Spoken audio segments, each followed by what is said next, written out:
దద్దోజనం చేసుకుంటాం కదా మనం. జనరల్గా వన్ పార్ట్ రెసిపీలు ఏం చేసుకున్నా, పులిహార చేసుకున్నాం దాంతోపాటు దద్దోజనం, సేమ్ మరి బిర్యానీ చేసుకున్నాం దాంతోపాటు కొంచెం పెరుగన్నం. పెరుగు మనకి మస్ట్ అండ్ షుడ్గా కావాలి. పెరుగు అన్నం దద్దోజనం చేయండి, ఒట్టిగా అన్నం చేసుకోండి, ఏం కలిపినా సరే.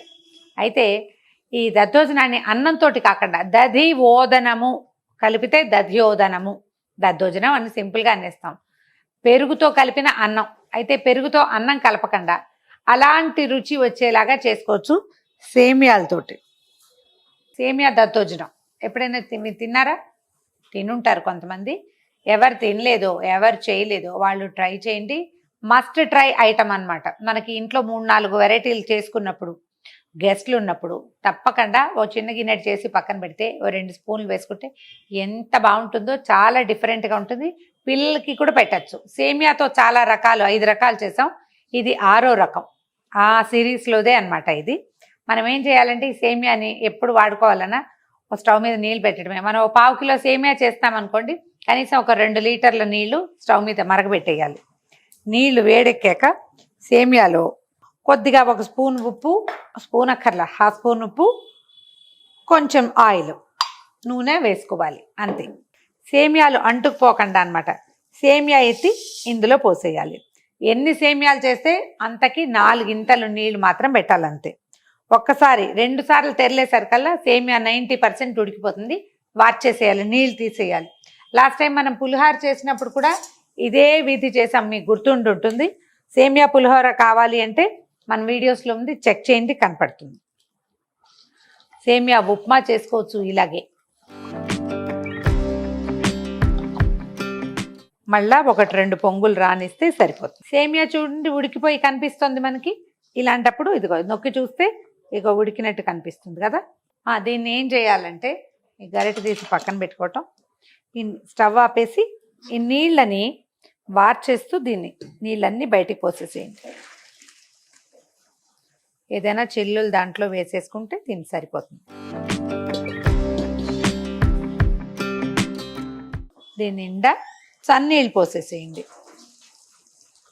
ఇది చల్లారిపోతే వెంటనే విడివిడివిడిగా అయిపోతుంది అన్నమాట. తర్వాత దీంతో మనం పులిహోర చేసుకోవచ్చు, ఉప్మా చేసుకోవచ్చు, ఇంకా చాలా చేయొచ్చు. మనం దీంతో ఏమి రకాల వంటకాలు కావాలంటే అవి చేసుకోవచ్చు. ఇక ఉడకదు, ఎలా ఉన్నది అలాగే ఉంటుంది అనమాట. చల్లార్చటం, ఇమీడియట్గా ఉడికిన దాన్ని చల్లారబెట్టేయటమే.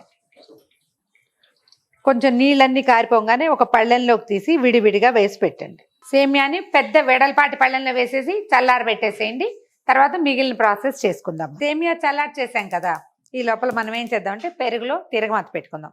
ఓ 200 గ్రామ్స్, ఒక 1/4 కిలో అనుకోండి, దానికంటే ఇంకో కప్ ఎక్కువగా పెరుగు ఉంచుకోండి. సేమియా కొంచెం తడిగా ఉంటుంది కదా, కాబట్టి పెరుగుని సాధ్యమైనంత చిక్కగానే ఉంచండి. మళ్ళీ గడ్డలు గడ్డలుగా కాకుండా కొద్దిగా ఒక్కసారి కొంచెం చిలకటం, ఎక్కువ కాదు, కొద్దిగా చిలికితే బాగుంటుంది. మనం ఫోర్క్తో కానీ ఒక చిన్న కవ్వంతో తేలిగ్గా చిలికేసి దీంట్లో సరిపడా ఉప్పు వేద్దాము. సేమియాలో మనం ఇందాక కొంచెమే వేసాం ఆ శాస్త్రానికి. ఈ పెరుగుకి సరిపడా వేసుకోవచ్చు. మీకు కీరా కనుక మీ చాయిస్గా ఉంటే కీరా కోరేసి ఇందులో కలుపుకోవచ్చు, చాలా బాగుంటుంది. ఎండాకాలం చలవ చేస్తుంది కూడా. అందరికీ కీరా, కోరిన కీరా చాయిస్గా ఉండదండి, అందుకని నేను చూపించట్లేదు. నా చాయిస్ కాదు, నేను చెయ్యను అది, అందుకని చేయట్లేదు. చేసుకోండి కావాలంటే. ఈ దద్దోజనం తాలింపుకి నెయ్యి ప్రిఫర్ చేయండి, ఎక్కువ రుచిగా ఉంటుంది. మామూలుగా దద్దోజనంలో కొంచెం పల్లీలు వేసాం కదా, పల్లీలు వేయద్దు, ఓన్లీ జీడిపప్పులే. దీనికి ఏం చేద్దాము, కొద్దిగా నెయ్యి వేడెక్కనిచ్చి 1/2 స్పూను శనగపప్పు, 1/2 స్పూను మినపప్పు, ఇంచుమించుగా మనం దద్దోజనం తిరగమాతే మనకు ఆసక్తిని బట్టి ఎలా వేసుకుంటామో అలా వేసుకోవటమే. మీకు yellowish-గా కావాలంటే ఒక చిటికెడు పసుపు వేసుకోండి, కానీ ఇది తెల్లగా బాగుంటుంది, అట్రాక్టివ్గా ఉంటుంది. తాలింపు వేగిపోతుంది. ఇప్పుడు ఏం చేద్దామంటే ఒక చిటికెడు ఇంగువ, తర్వాత పచ్చిమిర్చి వేసి ఇప్పుడు జీడిపప్పులు వేద్దాం. ఎందుకంటే జీడిపప్పు ఎక్కువ వేగకూడదని నా ఉద్దేశము, కొంచెమే వేగాలి. పచ్చిమిర్చి బాగా వేగితేనే కారం కొంచెం వస్తుంది. ఇవి వేగిపోతుంటే ఏం చేద్దాము, కొద్దిగా కడిగి కాస్త నలిపి కరివేపాకు పోపెత్తి పెరుగులో వేసేద్దాం. ఈ పోపులో జీలకర్ర మీ చాయిస్ అండి, కావాలంటే వేసుకోండి. దీన్ని ఒకసారి చక్కగా కలిపేయండి. కొంచెం కొత్తిమీర వేసుకుందాం ఇందులో. ఒక్కసారి కలిపేసి దీన్ని కొంచెం ఎర్రగా పింక్గా చేయాలంటే ఏ దానిమ్మ గింజలో అలా వేసుకోవచ్చండి. సేమ్యాని ఇందులో కలిపేసి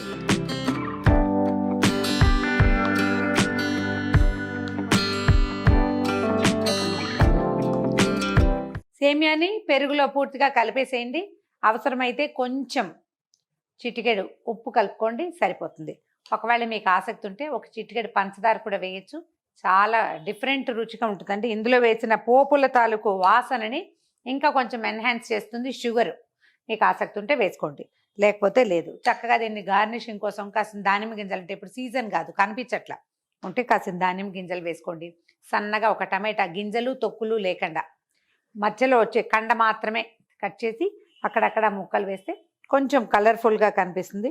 చూడండి, ఈసారి ట్రై చేసి దీన్ని మనం ప్రత్యేక డిన్నర్స్లో వాటిలలో పార్టీస్లో పెరుగన్నం బదులుగా రాత్రిపూట దీన్ని సర్వ్ చేయొచ్చు.